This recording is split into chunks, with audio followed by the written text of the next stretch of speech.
All right, we're going to start the meeting now at 5:33. Roll call. We have everyone minus the chief tonight. Any declaration of pecuniary interest? Seeing none. Can I get confirmation of the agenda? That the board confirms the agenda for the meeting of October 29th, 2024. I get a mover and a seconder. Mary and Pete, all those in favor? And we're good. On to minutes. That the board adopts the minutes noting no errors or omissions. No errors or omissions from last meeting minutes. Can I get a mover and seconder? Ken and Pete, all those in favor? And that's passed. Delegations. We have a where are? Let me just double check.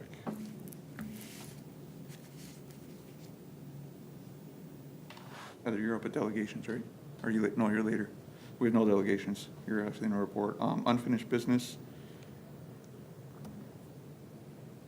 We have the OAPSB meeting on that has passed Thursday, October 17th. Has anybody who was able to attend that? I wasn't unable to attend that, unfortunately.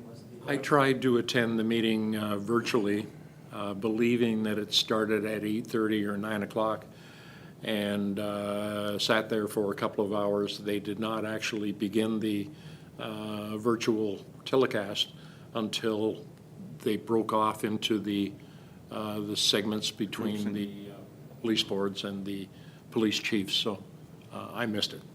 Yeah, I apologize. I was going to go down with you guys, but Brenda gets an injection in her back twice a year, and of course, that's the one we picked. We missed it too. The chief and I were working the road, so. Really?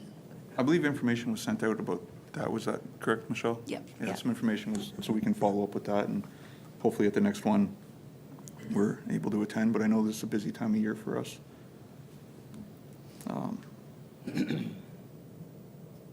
On to new business. Our police service board labor conference. Hold on, I'm trying to pull that up.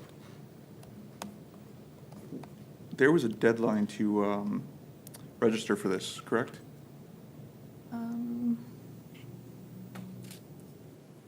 I can find it. I'll be away for that. Yeah, I'm not sure if I'm able to get to that either, but I will look. And do we have anything left in the budget to attend? For one member to attend? Because I know we had, it was February was the last meeting, and I know our budget for going away to conferences isn't large. Yeah, we can take a look. I think there's still a little bit of room. It's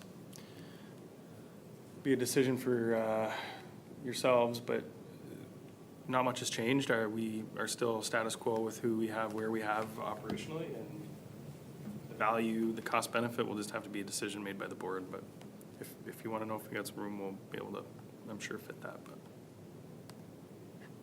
What does the board think regarding someone attending, if we have someone available to attend? Mary? I'm fine if someone wants to attend. I can't, I have to work those days, so I won't be available, but I'm certainly fine with it. If we have room in the budget, if someone's able to go, that'd be great.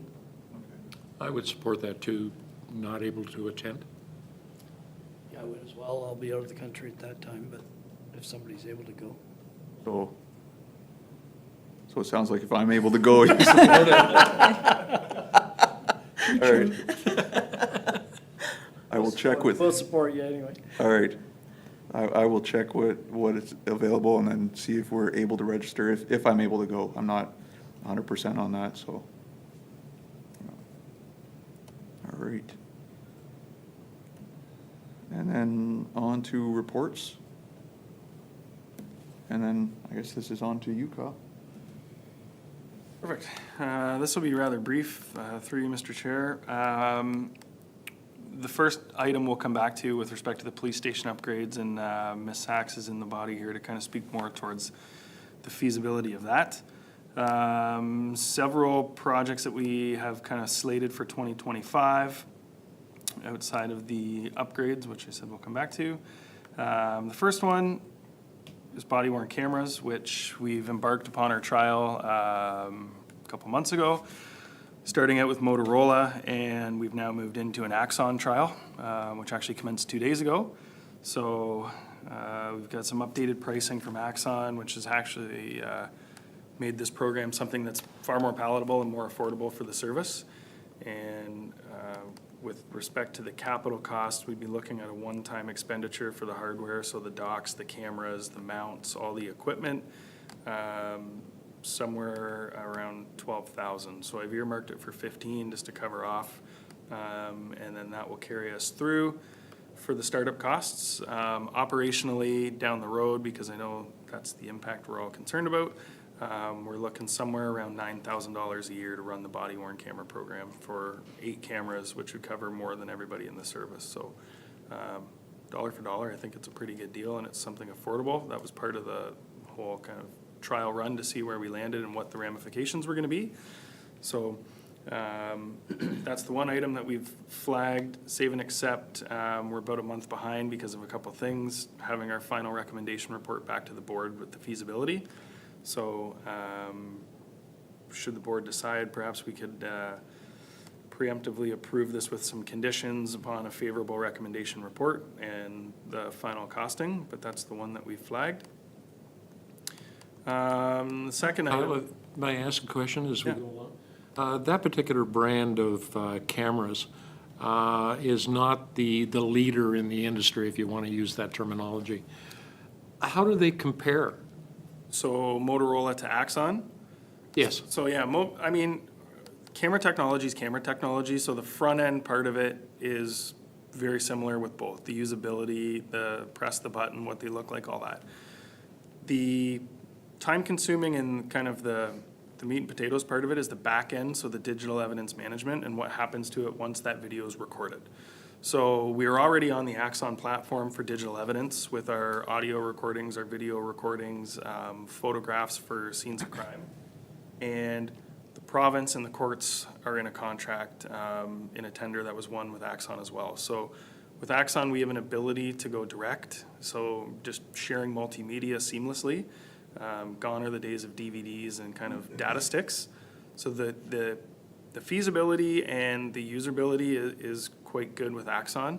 The back end, I've been far more impressed with their platform and how it works, and so have the officers, because we're now with the Motorola, the price initially was quite good, but we also still needed Axon to get it where it needed to go, so it's a bit more labor intensive, and ultimately that will come in the concluding report with the pros and cons and where the price lines up, but yeah. Thank you.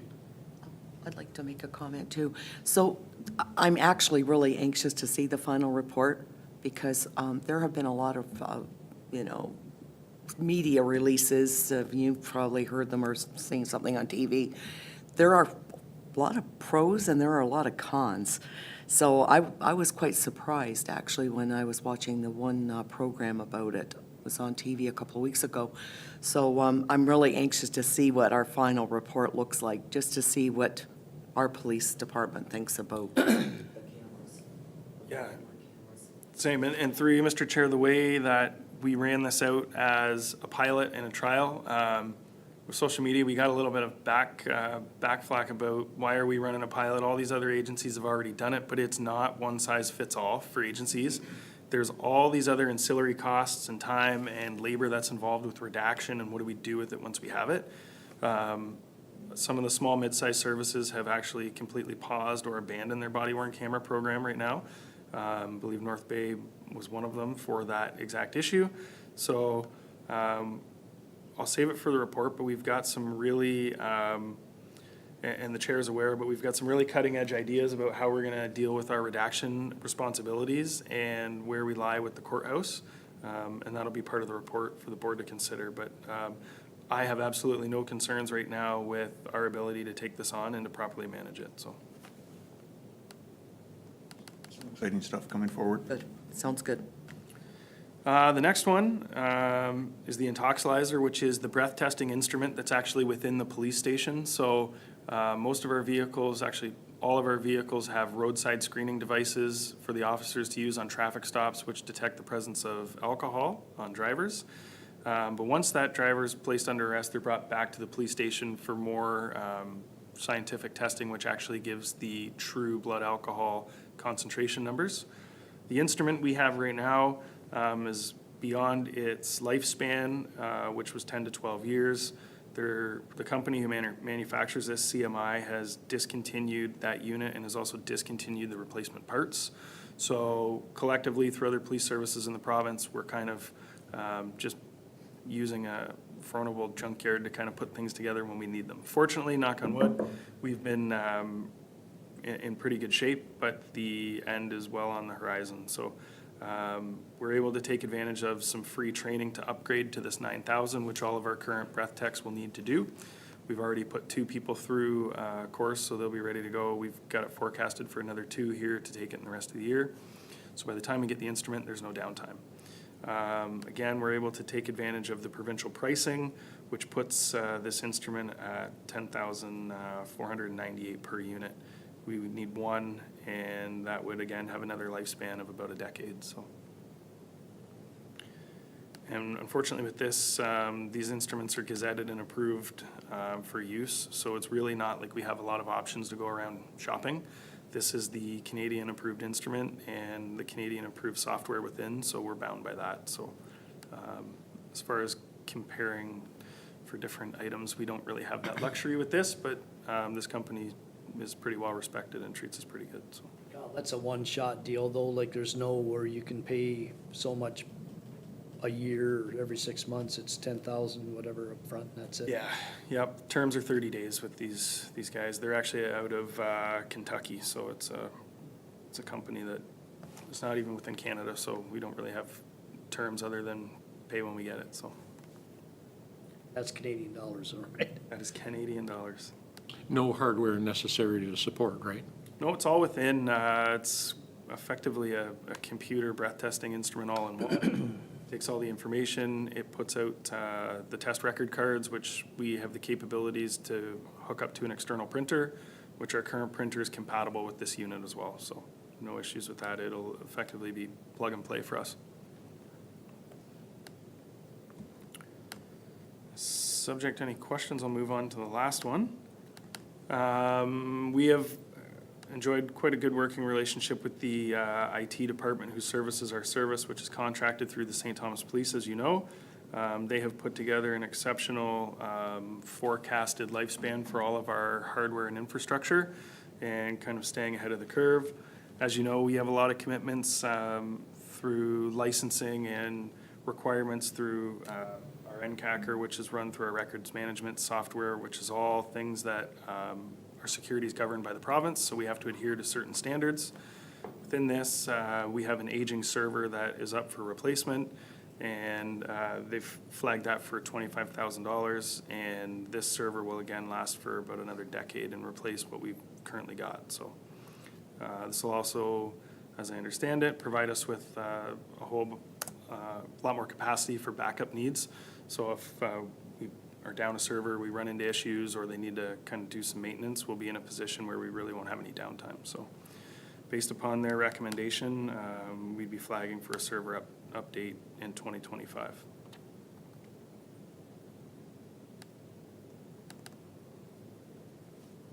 Subject to any questions outside of the building improvements, that's the capital request items for 2025. Any questions for? All right. What do you want to move on to next, Kyle? Building improvements? Sorry? Building improvements? or- Yeah, I think Ms. Sachs is here. We may as well. Thanks, Kyle. Through you, Mr. Chair, and to members of the board, I would like to just go through the actual detail of these project summary files so that the numbers make sense. and then Kyle can go into the detail of, what the money would be used for. So if I can go to page number 4. So the overall estimate on this page was taken from the 2.152 million, which was previously presented to the board. So as the board is aware, the Aylmer Police Service has 2 reserves. One reserve is for Aylmer Police Service that is funded through contribution from surplus and capital contribution from the levy. And the second reserve that they have access to is the DC reserve, which is apportioned part of it from a development charges study that was completed in 2021, which is dedicated to police service. So all of those DC charges are calculated from new growth and allocated based on the percentages to each relevant department. Police is no exception to that. So when we look at the overall total at the 2.152 million, the current police service reserve can pay for approximately 165,000 of the 2.152. Roughly 800,000 can come from the DC reserve and or borrowing from DC reserves that exist interdepartmentally. And then the other remaining 1.2 approximately, or 1.186 would be unfunded at this point. So if we can move to page 5.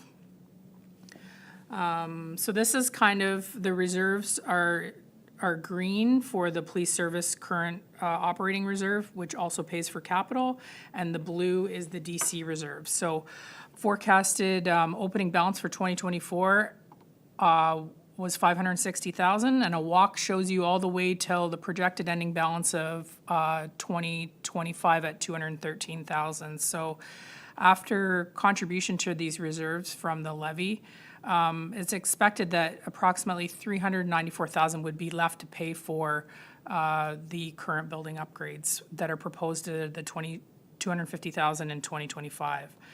So the detailed page now, in yellow, are the ones that are related to the $250,000. So there's 2 amounts there coming out of police service reserve. So the first amount is $80,000. The second amount is half of the vestibule. And then if you go further down to the bottom of the sheet, you'll see the other half of the vestibule coming out of the DC reserve. So with the vestibule, half of it can be DC related or attributed to DCs because there's a growth component to it. The other half would be paid out of the current police service reserve. So that makes up the $250,000 number.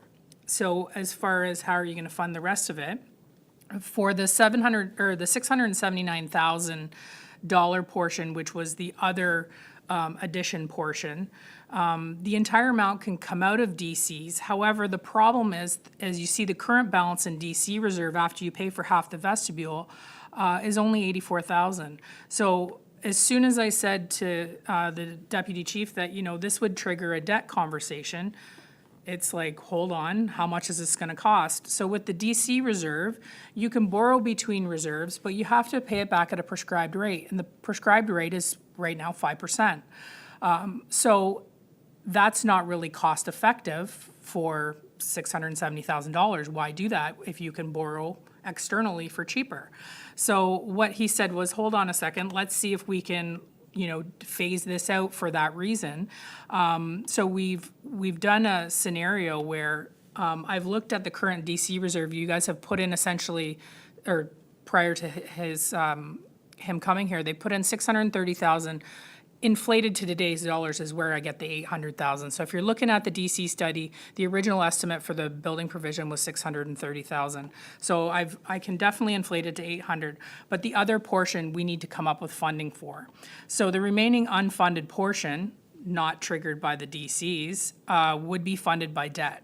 So I did some scenarios. We, as the board knows, they have access to Infrastructure Ontario loans. The town's debt capacity is, there's lots of room there. I shouldn't say it's non-existent, but the debt capacity is very small here.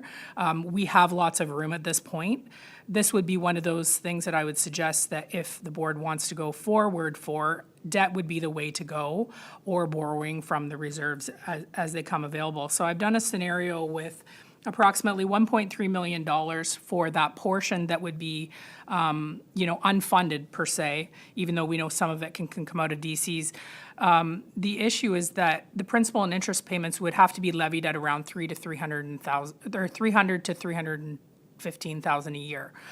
So that's the challenge for the board, but there is a competitive financing rate that is offered through Infrastructure Ontario. So if, the board said, no, we need to do this all at once, there's that option. But talking through with the DC, he basically, explained that he would like to consider the options without having to issue debt, which is why I'm kind of presenting all of the options here in this report. And by, a year from now, we may have more DCs. Just ran it after I talked to the deputy chief today, and it looks like we'll have another $40,000 to put already in this DC reserve for police service specifically. So as those new subdivisions come online, you guys are going to have more money in your DC reserve in order to pay for that, which will reduce your amount that you need to fund by debt, which may be more palatable for council and for yourselves to make the decision to say, you know what, if it's only $1 million now from 2 years from now, maybe we can borrow from inter-reserve. So it's just an option for council. They have, or for the board to go to council to see if they can borrow within the reserves. But as I said, every time a foundation goes in the ground, the police service is getting contribution from those DCs. So hopefully that makes sense high level. It kind of gives some context to these numbers. I have the details here if anybody has any questions. I don't know, but. Go ahead, Pete. No, go. Any idea what the interest rate might be from the province if we decided to borrow? Through you, Mr. Chair, the scenario I ran is anywhere between 3.75 and 4.5, depending on the amortization period. I can't tell you exactly the spot rate because when we debenture loans through Infrastructure Ontario, basically the spot rate can change up until the day of issuance of the debt. So I could be running a scenario for, the board, and then 2 days later, the rate changed by 2 or 3 points. So they basically offer a serial or an amortizing loan. They give us spot rates by 5-year, 10-year, 15-year. The spot rates I ran, I would suggest that we look at a 5-year amortization period, which sounds aggressive, but that's the best rate that I see right now. Again, I can't even publicly say we could lock it in until we would sign all the loan documents. And it's a substantial process to go through. It's doable. We've done it. We did it for the water tower, but it is, it's kind of fluid until we get to the point where we're issuing a bylaw. A big picture to Heather and to Kyle.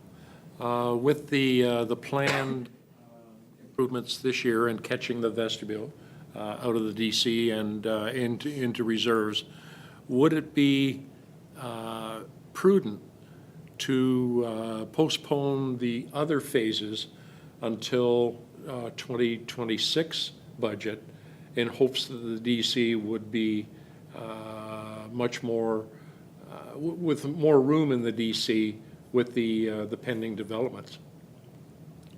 Fiscally, does it make sense, and structurally and cost-wise, does it make sense? Sure, so through you, Mr. Chair, and I appreciate the question because it makes sense. The one thing that we have really wanted to take into account with this is the livability of those small improvements we've made right now, because I can tell you we haven't even gone operational with the changes, and the impact is huge. So once we actually start having people working in different offices and we're using the space a little better, I think we'll have a better picture of what we truly need. Because this is great, the architects put together what we needed and based on the needs assessment, no problem. But there's certain things that we need to take into account of, would it be nice to have a boardroom at the police station? Sure. Do I mind driving 3 minutes down the road and using a facility here that we have? Not at all. So the nice to haves, need to have, we're really looking to hone it down. And like Ms. Sachs said, I think we're really in a position where come 2026 or whatever, when we've, lived in it a bit, we might say, you know what, we can really find a way to work within the bones that we have right now, simply improving what we have and do it in an affordable mechanism with, starting with the lobby, save and accept that, because as I mentioned, that's kind of the big one for the public. But yes, I think by kicking the can down the road a little bit, there's some it's a common sense approach that I think would probably serve us all a little better and have a better picture in the end. Just a hypothetical scenario. So if we were to get a loan, let's say we did go and apply for that loan and we get a reasonable rate, and we're getting DC money, and I mean, we don't know exactly what that amount is every month or every year or whenever it comes in, but it wouldn't, maybe we wouldn't have to impact the taxes in Aylmer, because if we could use the money from the DCs to service that debt, is that possible, Heather? Through you, Mr. Chair. So it is, but only up until the point of the $800,000 mark. Okay. So that's why the more money we can get in the DCs reduces that debt that you're externally going to have to source, and you can't take it out of DCs above that ceiling anyways. The other scenario is the timing for the next DC study is 2027 roughly, which would be great because then we have these new estimates. We can put it in the DC study. It may take another 3 years to get those DCs to come in, but we could pay back that DC reserve and issue debt in that loan and pay for it through DCs and not have it burden the tax levy. So that is the other great timing with this. You're seeing the interest rates going down, which is great, which will, continue to happen, but you're also at a time where we are going to be eligible for another DC study, and we're planning on doing it in 2026, 2027, which would be great because then we have the new estimates, right? And these are true estimates and they are engineered estimates. Before, when we did the original DC study, we were taking a square footage number, rough calculation, and putting that in because we didn't have any other option. We knew that we had to grow. We just didn't know how much that was going to be. And obviously, as you can see, our $630,000 estimate is only $800,000, and this is coming in at over $1 million. So it's close, but not with the COVID impacts and the inflationary dollars and the labor market and everything going crazy, we could have never forecasted that. So, Thank you. you're welcome. Go ahead. To the members of the board, I'm leaning toward going ahead with the projects that have already been identified. And as was mentioned by Kyle, there is some rationale in kicking the can down the road. Sell me otherwise. To Heather, so we have the potential, if we phase this out and, as the deputy chief said, kind of see what the needs are based on, like, here's the building assessment of what your potential needs are versus realistic needs. We could do this potentially with having minimal to no impact on the tax levy, which would be really beneficial. And we might be able to do this without issuing debt if we prolong it long enough. So, yeah, I'm thinking like basically seeing the impact it's already made just by removing a wall and changing some flooring, which is minimal. I think we can send a message to the officers that, hey, we're committed to change and making a better work environment for everybody. Also sending a message to the town that we're doing this without increasing your taxes and not rushing into a $2 million revamp of the police station, which isn't always the best thing to do. But yeah, I would support that. I think taking our time and spreading this out and doing it the right way, it benefits everybody. It benefits the town, benefits the officers. We got higher morale.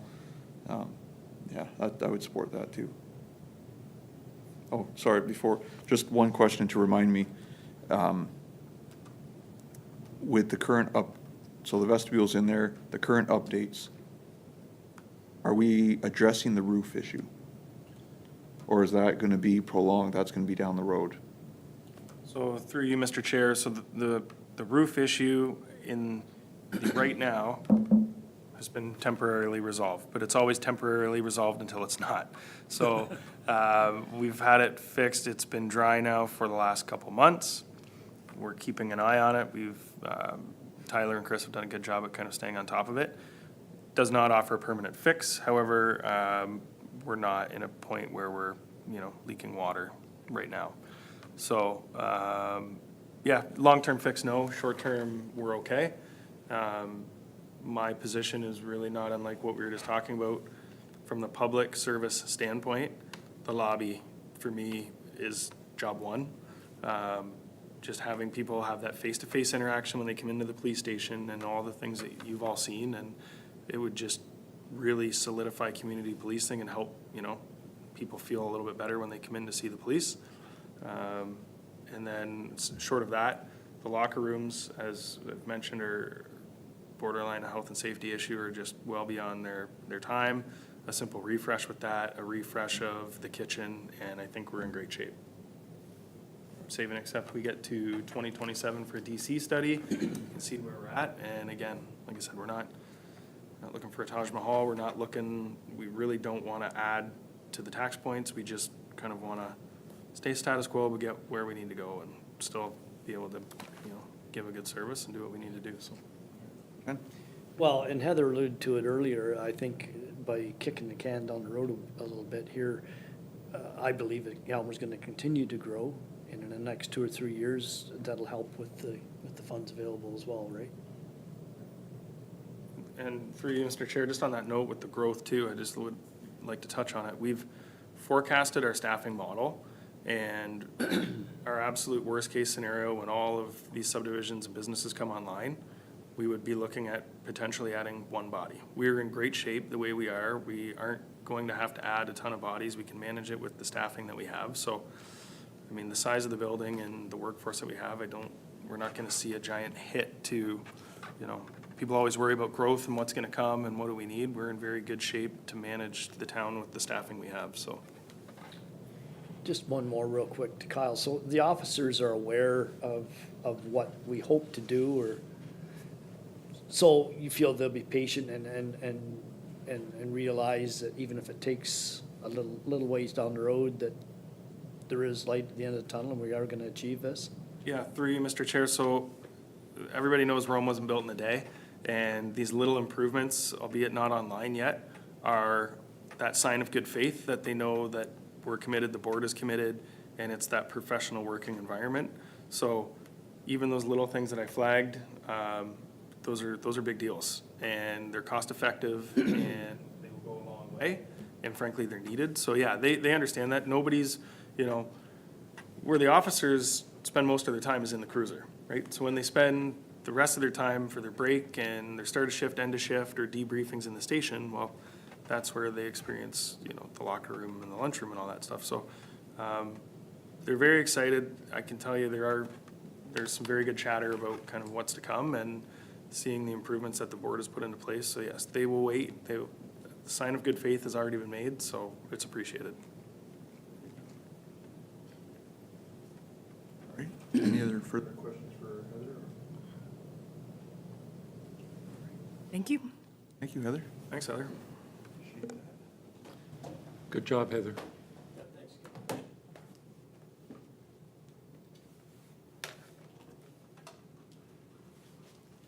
All right, are we moving on to the operating budget?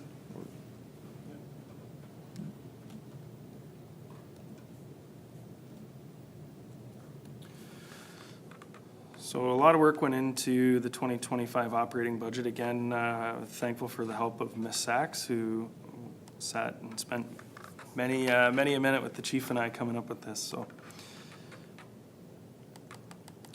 the executive summary, I think, sums it up fairly well. The total increase that we are putting forward to the board is an overall increase of 4.67% from our 2024. And I can tell you, having just been at the small mid chiefs meeting in Kingston a couple weeks ago, there are many budget asks for small mid police services that are north of 20. So we came in, I believe, the absolute lowest of all of the other services that were at this meeting. And I think the chief and I both pride ourselves in the fact that we're able to run a lean budget, but also still be able to give effective service delivery. So a rather modest request in our submission, and the vast majority of that is simply tied to some unforeseen wage increases through collective bargaining, which, as we all know, is kind of an unknown right now. So that entire budget, 87 to 88% is simply salaries, benefits, and contributions that are out of our hands and are nothing to do with operating costs. The operational day-to-day items, 12 to 13%, is where our fuel, vehicles, equipment, uniforms, training, courses, and kind of the like come from, which 12% of 2.9 is rather lean. So I think we're quite pleased with what number we're putting forward to the board. And again, it's a very modest ask. Some of the kind of target deliveries that we've put into this, and in speaking with the chair, community events and kind of having an increased presence in the community are one of them. So we've put in some things for more of a professional tent and kind of a pop-up social media platform and some things that we can do to really get ourselves out there. So all in all, I think a pretty modest ask. Going through, as we know with the growth, like I touched on, the forecast would be for one body, and that wouldn't be until probably 2027, 2028. For operations, we're in pretty good shape to deal with what we have right now. And that number, as I mentioned, also flags in a number that we've put in for kind of the higher end request for where we may land. So this is a pretty conservative budget in that regard. Some of the items that are kind of beyond our control, and I know the board's rather familiar with this because it's one of those things that comes up pretty much every time, but we are kind of in a position where our hands are tied for the insurance and some increases that we're going to see coming into 2025. And again, vendor increases and other contributions we have. So the increase in the insurance cost is simply tied to claims from 2023 to 2024, which we forecast somewhere between a 6 and 9% increase. But again, through our benefit provider and our insurance provider, we're very tied. We've also flagged in funds to account for any retro contributions that may be required to go back to January 1 of 2023 at the expiration of the contract. There are some more particulars that I'd be happy to talk about in the in-camera session. Travel expenses, as we noted through our forecasting here and where we're at currently, travel expenses have kind of hit us in a sense only because we are off-site for everything now, as I mentioned. So the courses were always accounted for, but having OPC in our backyard was quite a luxury. Going off-site and now having to room and board our officers is something that we've increased that line item just to adjust. Outside of that, tuition fees, no change projected for the coming year. Many other items we actually left status quo or even reduced. The audit was noted as an increase of 4% for 2025, and that's just basically tied to their pricing. Building repairs and maintenance, slight increase based on our prorated actuals from 2024, and just again, as we get into a longer lifespan with the building, we encounter more issues. However, some of the heavier items, the HVAC system and everything, we remedied this year, so we should have some livability with that.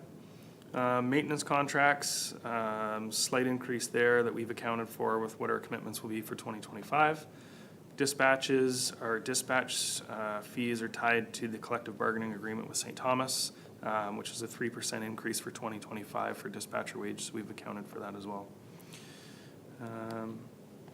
Aside from that, basically the way the budget's laid out with our request of 4.67 equates to approximately 1.73 tax points overall for the levy. So short of any questions, there's no new line items. There's nothing new and outstanding from this year from last. It's built with the chief, and it's kind of where we landed. Deputy, if I may, one of the costs that, or a couple of the cost lines that have been fluctuating all over the place over the last couple of years on the police budget and in the town was WSIB and EI. Does it appear that we're finally getting a grasp on what those numbers might be? Because they do have a significant impact on the costing.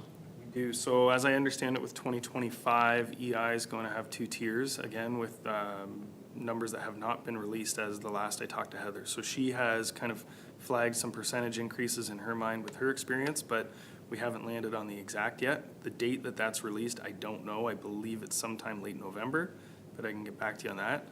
WSIB, it's an insurance-based, claims-based animal, and knock on wood, we've had no new claims for this year. So in that sense, it should plateau or at least be a little more manageable moving into 2025. Thank you. Any further questions for the deputy chief? Not really a question, but it just dawned on me here. I wanted to compliment Kyle. We've probably all seen recently the 80 new positions that are going to be added out at the police college, and I watched the London news, and you spoke very eloquently and represented us very well. Proud to see that. It was a pleasure to be asked by the minister, so it was a good event. You got off easy on that report. All right, we need a resolution for the two reports. So Actually, the, sorry, Mr. Chair, if I may, just before we go. Yeah. One thing that I did want to note in there, and this is just some forecasting that we've done, like, year to date, at the time of this report, like, we're trending about 10% increase in overall calls for service. So, I mean, a 10% increase in calls for service in comparison to a 4% budget increase simply tied to wages and benefits, I think shows that we're really doing a lot with what we have and trying to maintain that service delivery with the officers that are there. So, yeah, subject to any questions, that's our proposal for 2025. Great, we're good. okay. So the resolution reads that the reports from the Chief of Police regarding Police Capital Budget 2025 and Preliminary Police Operating Budget 2025 be received for information. Mover and seconder, Pete and Mary. All those in favor? And we're carried. All right. Back to you. So through you, Mr. Chair, this is a report back to the Police Services Board pursuant to the new Community Safety and Policing Act. So anytime the province's Special Investigations Unit invokes their mandate, we are required under the legislation, not unlike the former Police Services Act, to conduct a parallel investigation.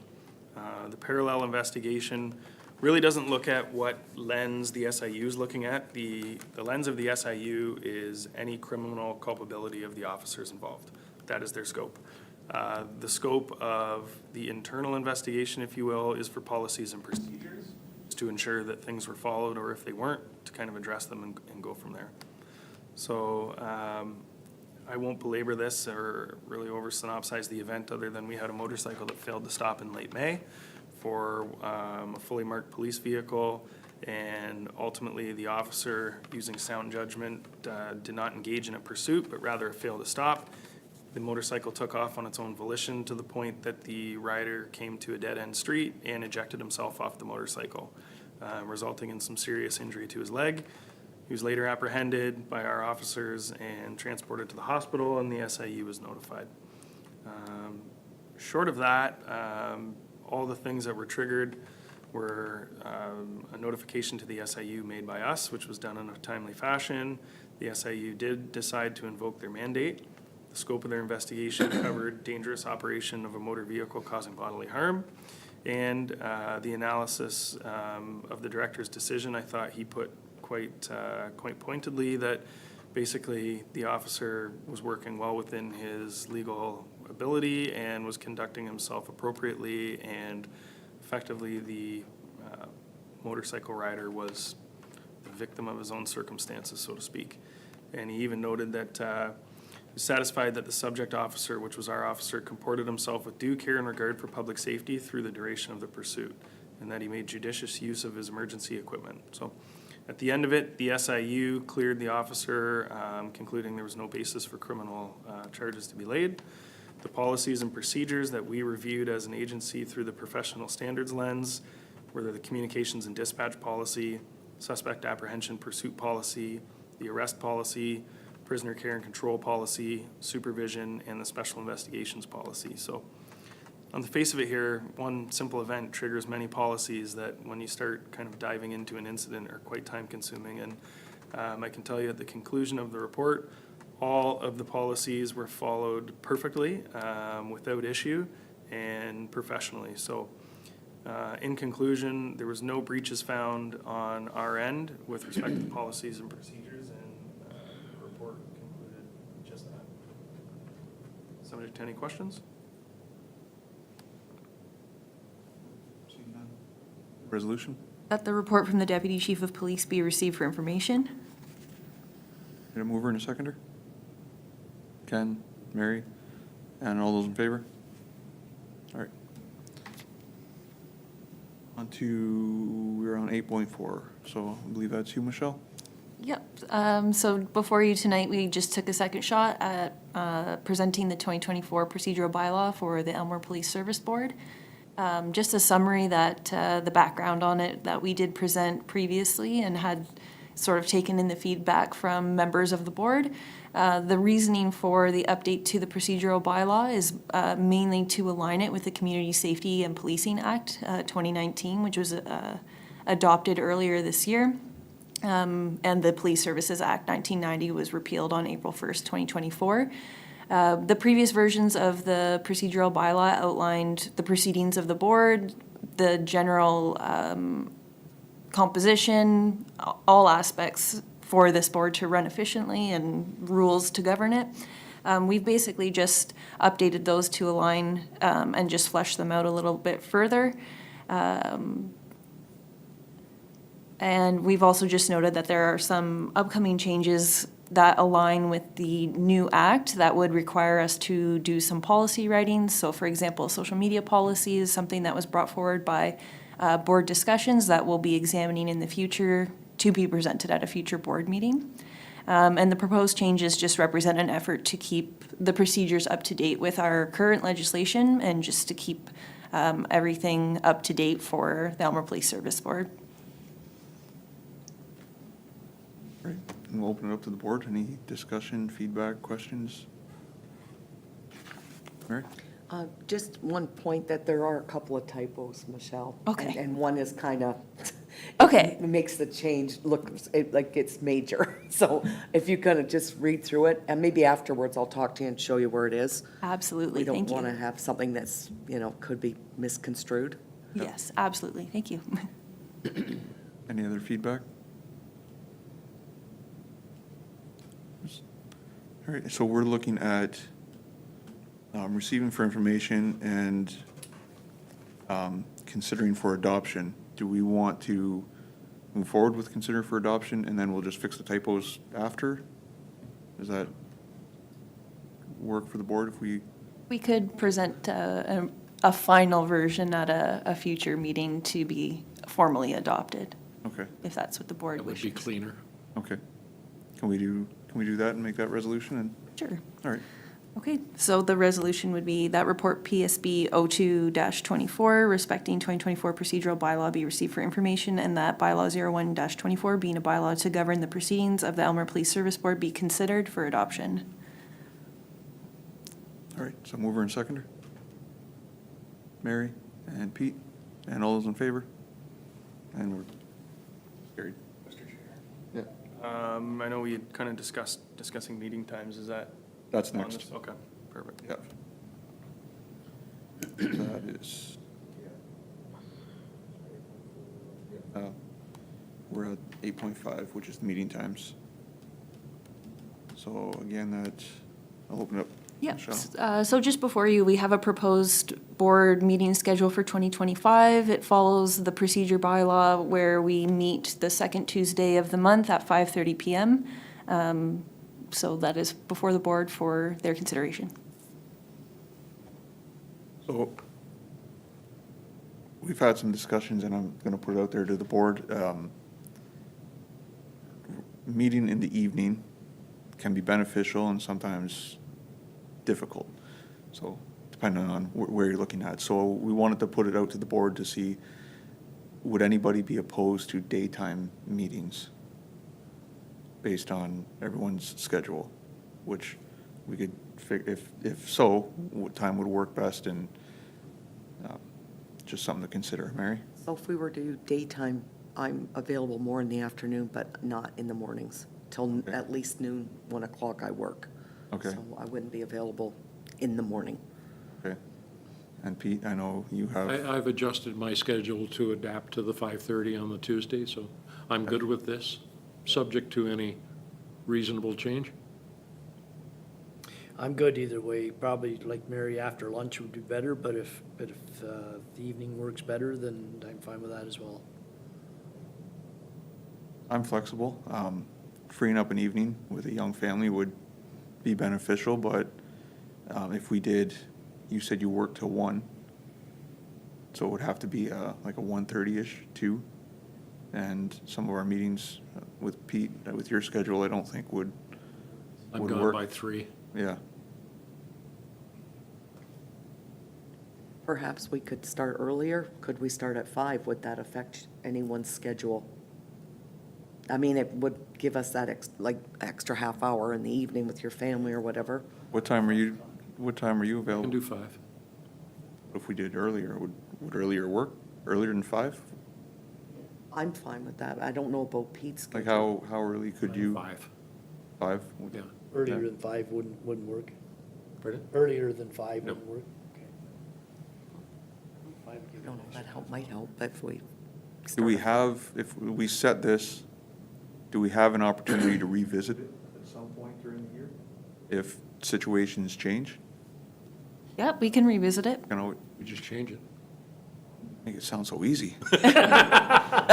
Now, what if, are there different days of the week that would work for a daytime? Or, The only day I don't work is Fridays. And I know most people don't really want to do meetings on Fridays if they can get away with it, so, but I don't work Fridays, so I could come in on a morning meeting or afternoon. Would Friday morning work in your case, Pete? I suppose I could make it work. what, I'm just thinking about like what works for everybody. I don't want everybody to go making major adjustments to with what's going on. But if there's opportunity to visit it and see. But How about the chief and deputy? Is daytime better?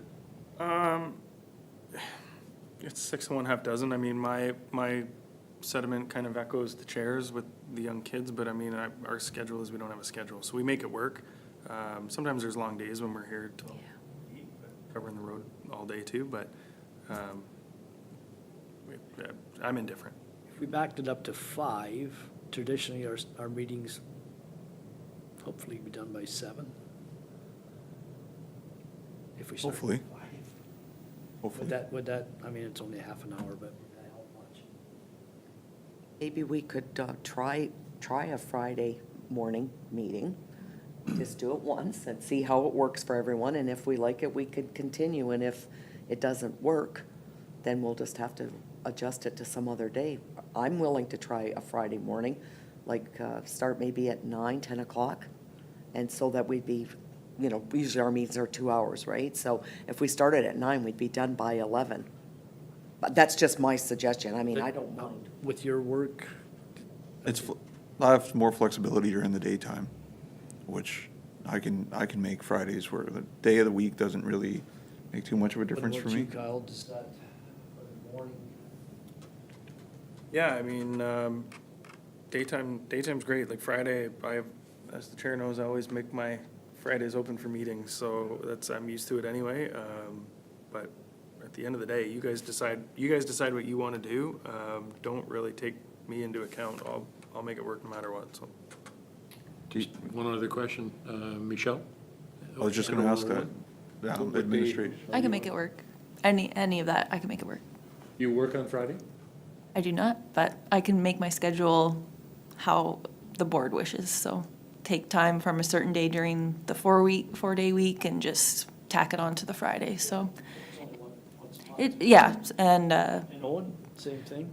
yeah, we work compressed Monday to Thursday, but we would just account for it by maybe, leaving early one day and then just coming in on the Friday for the meeting, which is fine. Yep. What are your thoughts? Friday morning at like a 9 or 10? We can try it. And then, well, if we tried it, and then if it doesn't work, then we look at going back to a Tuesday at 5 o'clock and try the 5 o'clock and hopefully be done earlier. So can you get here by 9 though, Pete? Yeah, Okay. I'll just drive real So- fast. Don't tell the police that. Oh, sorry. All right, so do we want to look at the first, how would we revise this schedule? Would we just revise the January date? And then if it works, at the January date, we say we shift all the rest of the year to the Friday of that week, if it works? We do have a requirement in the procedural bylaw that we have to produce a schedule in November, and it does go out to our communication channels. So I'm wondering if we should try the trial either in the November or December meeting, and then we can commit to the 2025 meeting. I was going to suggest that we do it sooner than later because we shouldn't wait till January. If we're going to do this trial run, we need to do it ASAP because then we'll know how it impacts our schedules and then we'll know what to do for 2025. What time are you like 9, 9:30? We said 9 because Pete's going to drive really fast. All right. So, PSB meeting, unless, do you want to push it to 9:30? No, Is I that- just, if, It'll give you time to go get coffee. I do need to drop the kids off at school and go get coffee. that would give you, if it was an extra long meeting, say till, give you 3 hours till 12, right? And if Yeah. it's not, then hopefully we're already here at 11 or 11:30, whatever. Yeah. Are you thinking of trial in December? I was thinking of November. Well, it depends on, I think we're going to have, we need to present a schedule in November We or do. by December.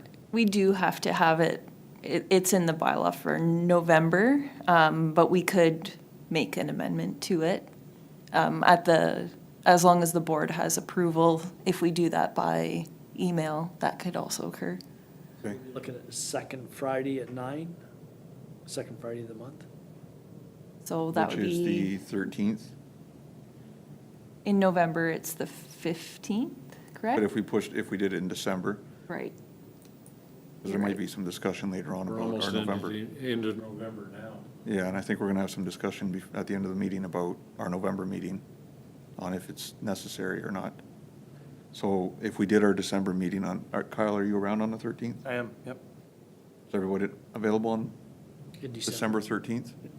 Okay, can we do that and then we Yeah. can talk about the amendment after and we'll try it and Yeah. we should know on Friday the 13th.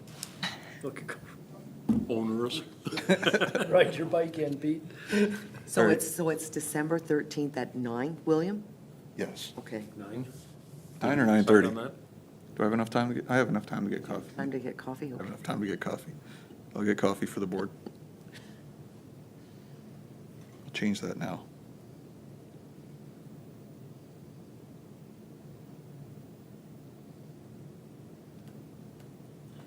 And you said we're gonna talk a little bit about November meeting, right? Yeah, I think at the end of the meeting, we'll have a discussion. Okay, got I just wrote down here next meeting, but maybe it won't be, maybe it'll be in November, but we'll see. All right. So can we- I'm going to make a suggestion. Why don't we just change this now? And then if, for to go to the morning meetings? And then we can amend it if it's not, like, once we've done the trial run and if it doesn't work, then we will Make an do something amendment? different, right? But because we really do need to address it, so it's out there for everybody to know when our dates are, why don't we just change this and make it Friday? And just do it now and get it done, and we can always amend it in the Then we new would year. amend it on at the December meeting. Yeah. If we decide Fridays don't Because Michelle work. has made it clear that we really do need to have this out there. It's so everybody knows when the meetings are more transparent. If we talk at the end and whatever the case may be for November, then it won't matter, we've got it taken care of. I'm supportive of that. Pete? Yeah. Okay, can we do that? Yep, we'll just change the resolution to read something that we'll receive it for information and that will approve changes to the meeting schedule set, I guess, the second Friday of the month at 9 a.m. I could schedule or circulate a schedule for 2025 to the members so that they have that and just the updates for the changes, if that works. I believe so. Is the board good with that? All right. So do we want to vote on that, or do you want to hear the resolution again? I can read it again. Well, we have the resolution of that report PSB 01-24 regarding Police Service Board meeting schedule 2025 be received for information, and that the board approves changes to the meeting schedule for meetings to occur on the second Friday of the month at 9 a.m. for 2025. Mover and seconder? Ken and Mary? All those in favor? Pete, drive really fast. Hesitant, but vote it yes. 0.5. Could have done a recorded vote if you want it. Police escort over people. I'll be passing All right, so we will move on to 8.6, all the reports. I'll leave it to you, Kyle. Awesome, thank you, Mr. Chair. For the month of September, high level going through here, 2 Crime Stoppers tips. I attended 1 high-risk domestic violence meeting, and we participated in 5 community events. We had 69 community service events for the month, totaling hours of 40 for foot patrol. Had the bike out twice through the parks due to the kind of nice weather that lingered on in September. Busy with criminal charges for the month of September. We laid 37 charges for the month, conducted 2 standardized field sobriety tests, and attended no CISO meetings last month. No complaints. Community satisfaction survey, well underway, as the board is aware. I think we've received back about 130 responses, which is pretty good so far. My thanks to Michelle for pumping that through the Survey Monkey and all the stuff that she's done on that, so thank you. Likewise with our internal survey, we're, I think, about 80% responded so far, so that's good. Emergency calls for service, 911 calls for the month of September, 24. Assist public, assist other agencies, 10. No sexual offenses, violent crime, 5, for a clearance rate of 80%, which is quite remarkable for the type of offenses, which triggered 1 major case management MCM report, and we had 2 OSOR reports come into the station for the month. Property crime, social media is doing very well, 94,000 and change for social media views based on our Monday morning media and the things that quote in between. Property crime, weighted clearance rate for the month of September was 66%, which is, again, quite remarkable. School visits, with September and school being back in, we've had some great inroads made with Thames Valley, and also with just having the Be the Real You program and our presence in the schools being welcomed back. So that's been very, very well received by the officers and also the students. And not Thames Valley, but we had an officer today who was invited over to Emmanuel Christian, and it was very well received, and he spent about 2 hours there. So now that the school year is going, we're going to look at really kind of trying to improve on where we left off, given all the issues that were there before. Youth crime for the month, very, very low. No issues there.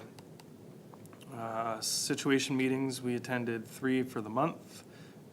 Mental health follow-ups were quite low. Again, I think we can attribute a lot of this to the nicer weather. Road safety, 87 traffic tickets, 5 liquor tickets, and 12 other provincial offenses laid. 37 criminal code charges, as I mentioned. The officers conducted 9 ride programs, stopping about 1,600 vehicles. 13 people warned under the HTA, and 17 roadside breath tests administered.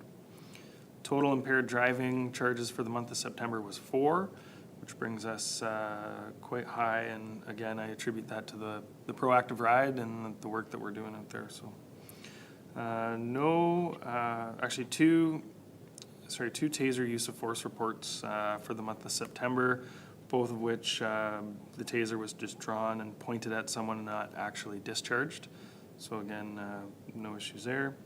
Prisoners processed, we had 13 males through the cell block for the month of September, 6 females. 6 were for court, and 13 were released by the police.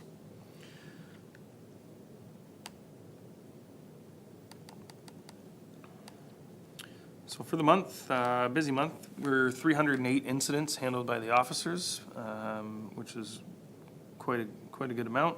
A and B platoon, possession of property obtained by crime, some impaired calls, utter threats, breach of recog, theft under, disobey court order. C and D platoon had 3 impaired driving incidents, 1 refusal, 1 impaired by drug, and 1 by alcohol. They also seized a taser and several possession for the purpose of trafficking drug charges for fentanyl were laid on an individual that happened to be in a stolen vehicle. Myself and the chief covered a significant amount of road coverage for the month. It's due in part to a short-term disability we have at the moment. And I attended the LECA conference, which is the new governing body for complaints, the new OIPRD. I attended that in Halton, which was actually quite an informative conference. Right now, the crime unit is assigned to the road, just with some vacancies. Drafted 4 judicial authorizations for the month, including production orders and a search warrant, and also took a search warrant class in Woodstock. So, subject to any questions, that is the report. 2,000 additional cars stopped in ride programs. That's an impressive change. Well, thanks, I appreciate it. And it, again, it's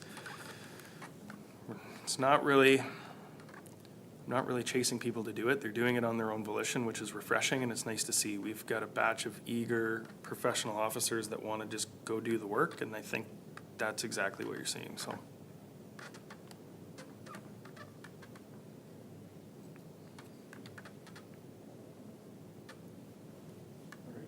Any other questions on that? Or?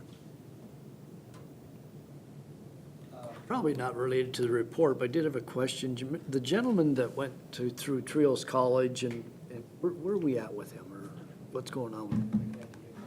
It's been offered an auxiliary position, Okay, which will probably start December or January when we can get some training done, but outside of that, I can talk about the other part in camera, but yeah, still on the horizon, still actively involved.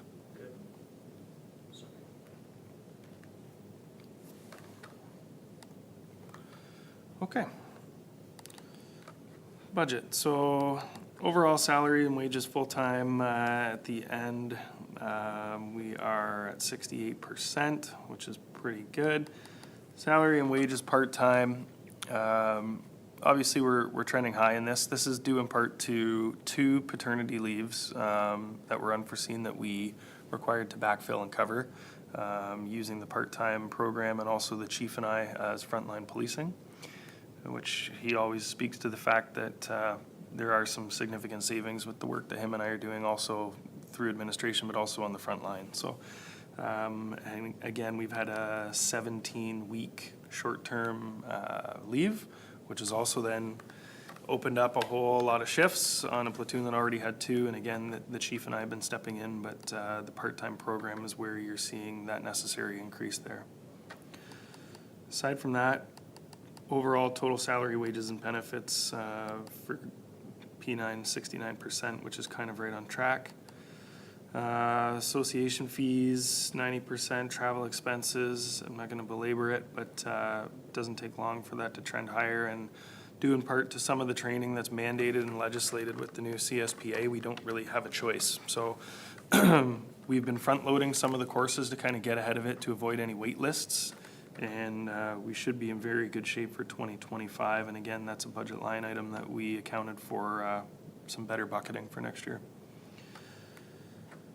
Aside from that, moving along, hardware, software, equipment,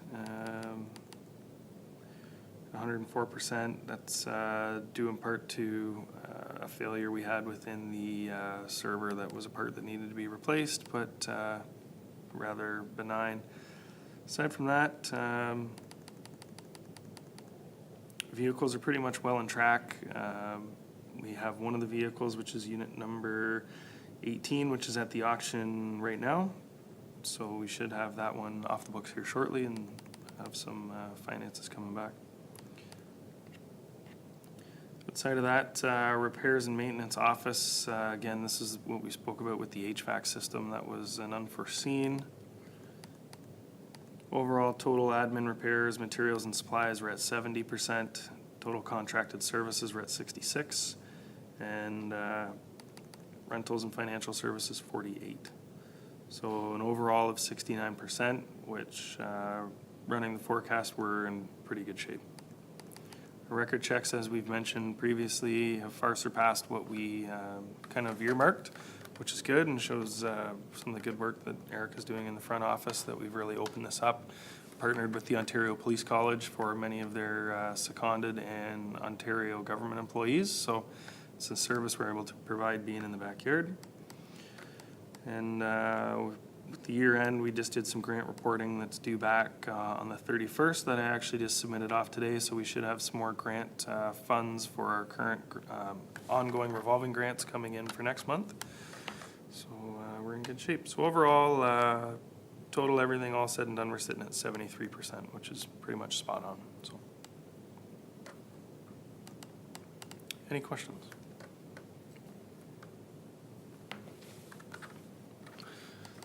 Okay, moving on.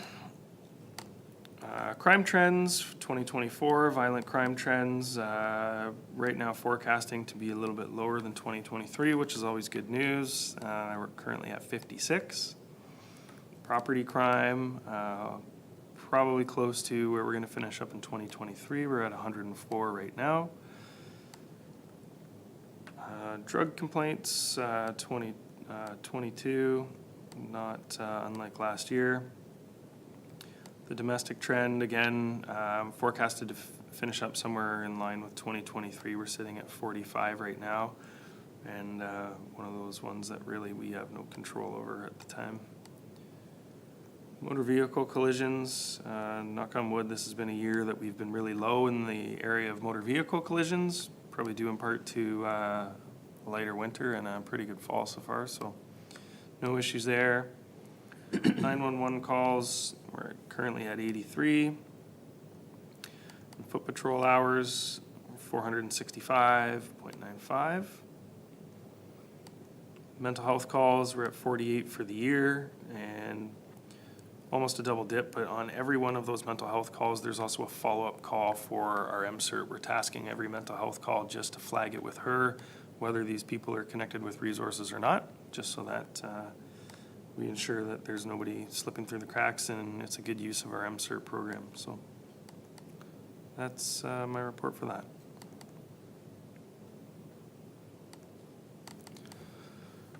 Okay, board budget. I think there was a question about some tuition and some training in here. So nothing out of the ordinary, very in line with the operating police budget. Overall salary, wages, and benefits are at 74%. Total admin, repairs, materials, and supplies, we're at 49%. So obviously within there, there's probably some wiggle room if somebody wanted to go to that course. Somebody? Certain somebody. Overall, total general fund expenses sitting at 67% for the board. And really nothing standoutish, as you all know, within that budget. If save and accept any questions.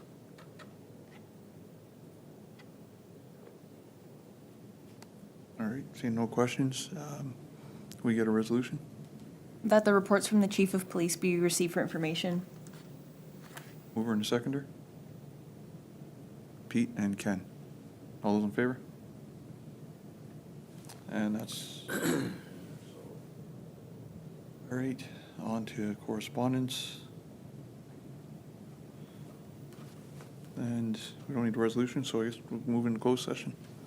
That the board moves into closed session at 6:48 PM for the purpose of considering chief of police recruitment update, chief of police personnel update, Chief of Police request for review decision, Chief of Police negotiations, and Chair of Police Service Board succession planning. And that consideration of this item is closed to the public pursuant to Section 44(2)D of the Community Safety and Policing Act 2019 as amended, as the subject matter pertains to labor relations or employee negotiations. Section B, as the subject matter pertains to personal matters about an identifiable individual, including members of the police service or any other employees of the board. And Section K, pertains to information that Section 8 of the Municipal Freedom of Information and Protection of Privacy Act would authorize refusal to disclose if it were contained in a record. And finally, Section D, as it pertains to litigation or potential litigation affecting the board, including matters before administrative tribunals. Mover and seconder. Mary? Ken? All those in favor? All right, and we're moving to closed.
That the board rise from the meeting close at 8:36 PM and reports the following, that the board received the reports from the chief of police for information and provided direction regarding the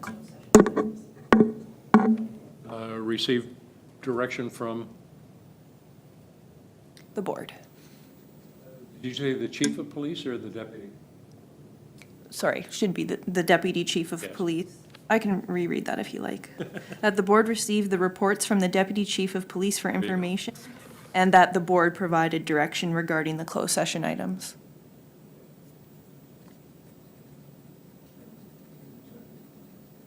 Mary and Ken? All right, all those in favor? All right, and adjournment. That the board now adjourn at 8:37 PM. Burn seconders, Pete? Mary? All those in favor? Perfect. All right, we're adjourned.